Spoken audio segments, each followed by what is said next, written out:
বোন যখন আমার বাড়িতে এলো 2খানা মাত্র লাগেজ নিয়ে এসেছে, আর এখন যখন ওর বাড়িতে ফিরছে কতগুলো লাগেজ নিয়ে ফিরছে। আসলে ও যখন এখানে আসে তখন একটু শপিং করে, তো একটু কেনাকাটা করে, ওই জন্য লাগেজটা একটু বেড়ে যায়। তো যাই হোক, এখনও চলে যাবে, রেডি হবে।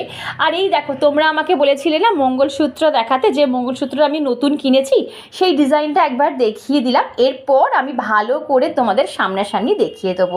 বুঝতে পারছি না তোমরা বুঝতে পারছো কি না, যদি না বুঝতে পারো আমাকে কমেন্টে জানিও, আবার আমি তোমাদের ভালো করে দেখিয়ে দেবো।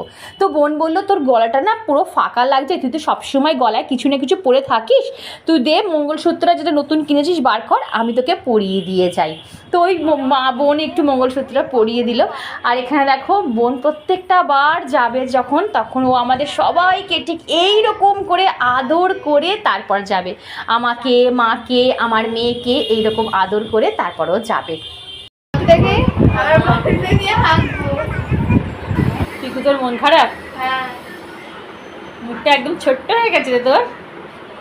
মন খারাপ করিস না বাবা, আবার তো আসবি। আবার কবে আসবি বল? পরীক্ষা শুরু হবে তো পরের মাসে। তাহলে আসবি কবে আবার? পুজোর সময়, পূজা ভ্যাকেশনে? হ্যাঁ, ঠিক আছে, তখন মজা করবো আবার, বলো? চল চল চল চল। আজকে বিকু তোদের যা হবে না, গাড়ি চলে গেছে, যা।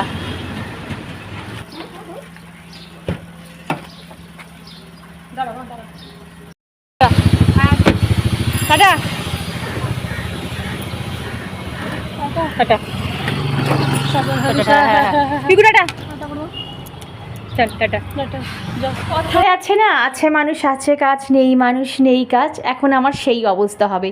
এখন আমার মনটা এরকম 2-3 দিন পুরো ভারাক্রান্ত থাকবে, কোনো কাজকর্ম করতে ইচ্ছা করবে না, তারপর আস্তে আস্তে আস্তে আস্তে আবার ঠিক হবে। তো চলো বন্ধুরা, দেখা হচ্ছে নেক্সট ব্লগে। টাটা।